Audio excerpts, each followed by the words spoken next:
Dear friends, a good night of Shabbos.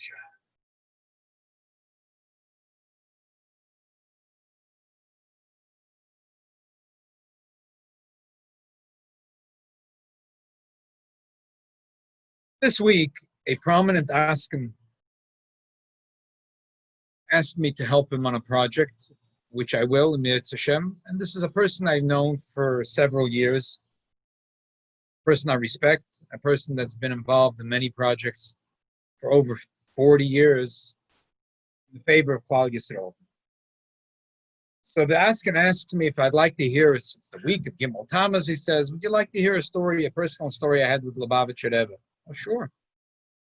Oh, with the condition, I don't want to publicize the story, he says, with the condition that you won't, if you tell the story, you won't reveal my identity.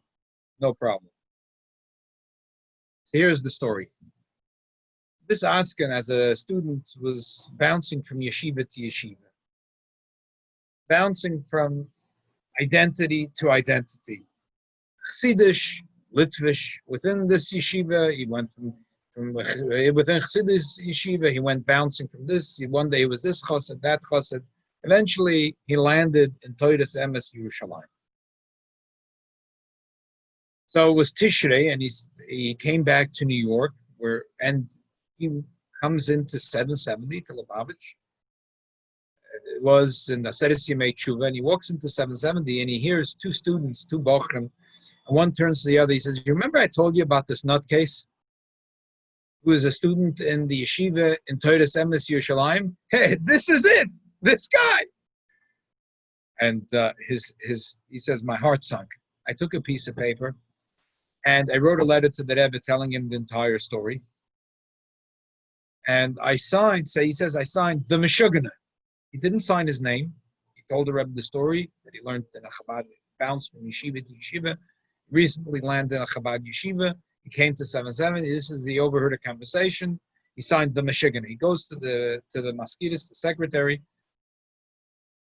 and he hands the letter in an envelope. And the maskir says, "Well, the Rebbe is very busy now, as you know. And Tishrei, the Rebbe won't respond to your letter until after the Yom Tov. No problem." He knew he's not getting an answer because there's no name in the letter.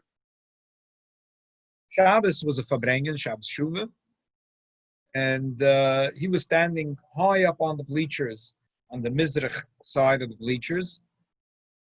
And that Fabrengen, he says, the Rebbe didn't say L'chaim to many people. But all of a sudden, the Rebbe gave him a very strong look, and the Rebbe pointed to him and asked that he should say L'chaim. So he says, I right away ducked and went behind the bacher that was standing in front of me. The bacher standing in front of him thought that the Rebbe wants that he should say L'chaim. So he picked up a L'chaim.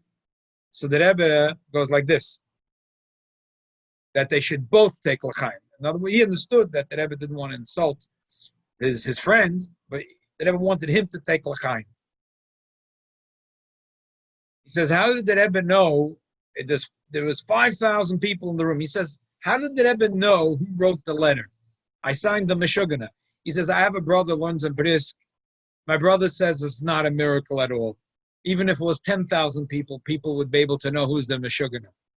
Okay? What a brother to have. So this Askin said that he felt and he knew that the Rebbe read his letter and felt his pain, and that's why the Rebbe asked him to say L'chaim. There was a Shadchan that read a Shidduch for him. That's a second story. Shadchan read a Shidduch for him. They got engaged. At that time, there was already no Yechidus. The Rebbe wasn't taking private audiences, but there was still Yechidus for a Chos. So he had a Yechidus set up for himself, and he told the Shadchan, I would like to do you a favor. Shadchan, for many, many years married, they could not have children. They tried everything. He said, I'm going to Lubavitcher Rebbe as Yechidus. The Rebbe is not having any more Yechidus, private audiences with anyone. But you stand right outside the room. I will ask the Rebbe for special permission that you and your wife should come in to get a blessing. So at his Yechidus, at the end of the Yechidus, he says to the Rebbe, I can't afford to pay Shatchonas geld for my Shatchen. I can't afford to pay my Shatchen. It's custom to give Shatchonas geld. So the Rebbe says, no, like, what do you want? So he says, my Shatchen and his wife is here. There are many years, didn't have any children, and they would like to get a broch. The Rebbe says, no problem. So he says to the Rebbe, call them in. Since the Rebbe had the buzzer under his desk, the Rebbe presses the button. Rabbi Groner opens the door.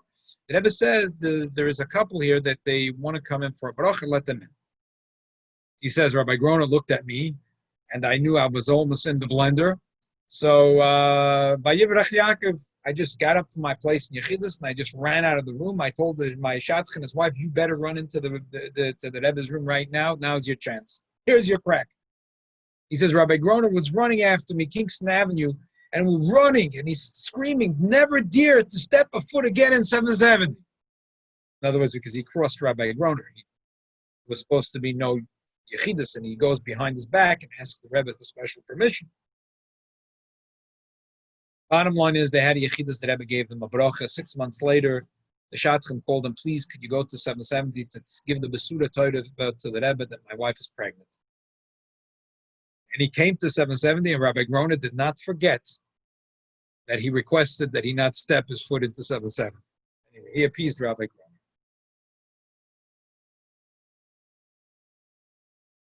I'm telling you the story because it's a story that someone that I trust him, a person, as I said, a very prominent Asken, involved in many things for the benefit of Klal Yisrael. And I believe he told me a story that is true, but also relevant to something that's on my mind right now.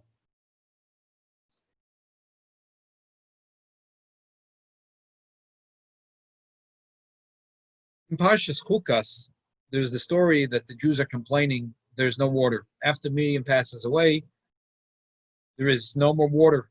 There was the special well, the Be'er Shel Miriam, the water that was flowing from the rock in honor of Miriam. When she passes away, there's no more water. And they complain.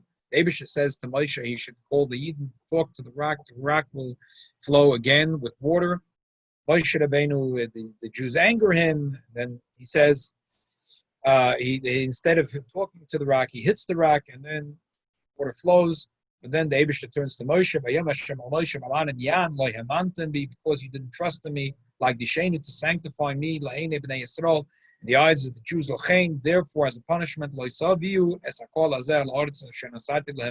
you will not bring this nation to the land that I gave them. So this was, Rashi says, there were many other sins you might think. Rashi, this was the only sin. What was the sin? Rashi says, "Lahak dishain." You had the opportunity to sanctify me in the eyes of all Jews, and you didn't.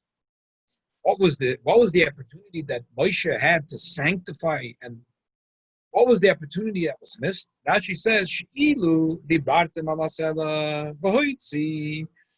If you spoke to the rock and it gave out the water, I'd be sanctified in the eyes of the nation. And people would say, look at this rock that doesn't speak and doesn't hear. It doesn't need any sustenance. And the rock fulfills God's command. How much more so we can see, we can hear, and we know there's a God. And we need God's blessing. We need the parnasa. For sure, we should follow God's instructions. So Ramban says, I don't understand what Rashi's on about. He says, "Ve'ena nes godol b'dibur yoisem ha'kor." What's the difference if you talk to the rock and the rock obeys, and you hit, or if you hit the rock and the rock obeys? Either way, the rock got a command to produce water, and it produced the water. And that sends you a message that the rock obeys God's command. What's the difference if you're talking to the rock and it obeys the command? You hit the rock. What's the difference? And therefore, the Rambam brings his own pshat.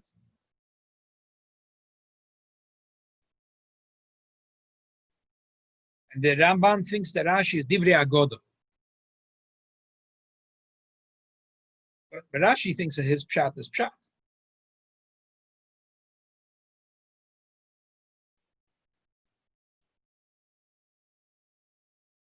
So many times when we're faced with this question, when we're trying to influence our children, chinuch, and in general, when we try when we try to influence the people around us, relationship with a spouse, relationship with our children, family, community members. The Ribono Shel Olam says, I want the world to learn a lesson. The way to communicate is not to hit the rock and the rock will give the water. That's not a Kiddush Hashem.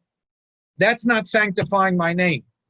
That I could hit the rock and the rock will produce water, that is not sanctifying my name. To sanctify my name is when you speak to the rock and the rock will produce the water. Not when you hit the rock. For sure, we can be heavy-handed with our children. We could threaten. You can use body language that's intimidating, words that's threatening, but that's not sanctifying our house. If we want to sanctify Hashem's name in the world, to show the power of Hashem is loy bekoyach veloy bekim beruchi,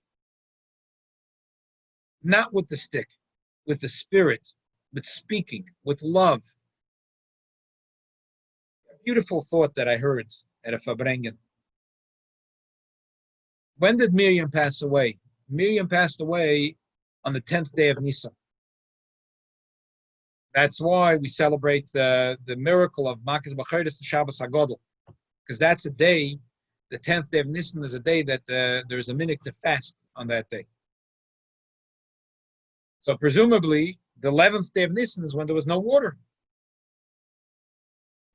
There's no more water.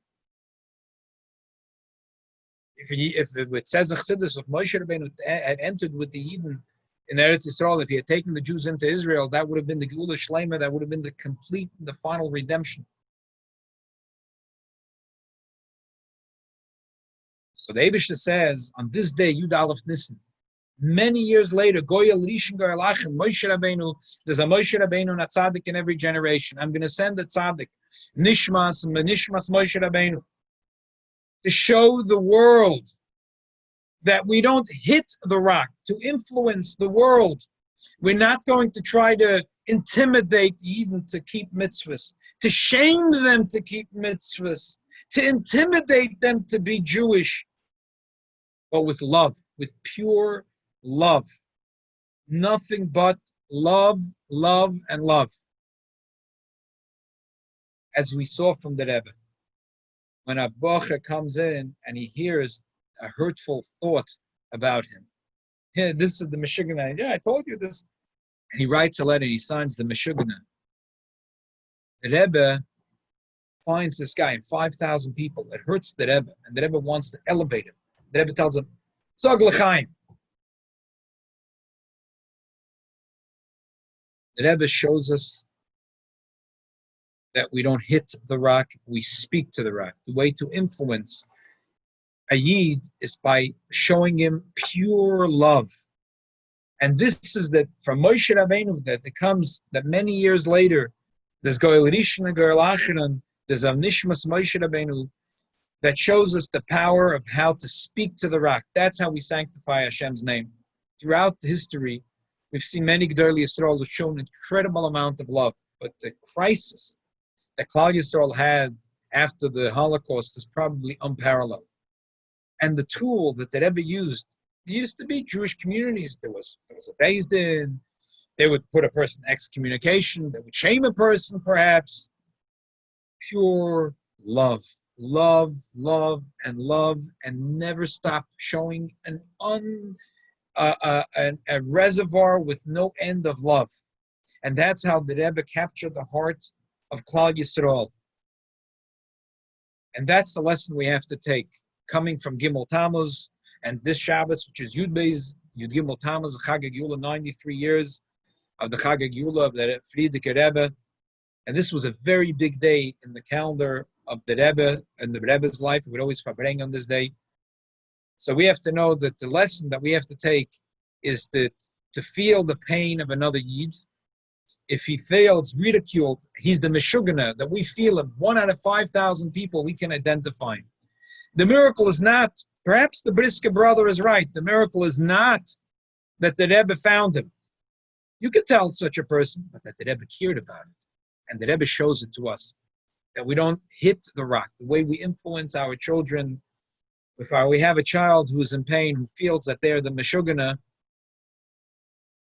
not to intimidate them, not to shame them, not to hit them, but to show them an unlimited amount of love, to speak to the rock. Even when we think that there's a Yid who has a heart like a rock, we have sometimes a situation, I'm talking to the wall.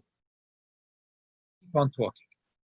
Because when you're going to show true love, water, the Mayim Chayim, the water, the fresh water that's in the heart of every Yid is going to come and is going to flow out. It's going to flow forward. So l'chaim, as we go into the Shabbos and to the days Yud Beis, Yud Gimel Tammuz, we should take the lesson to heart.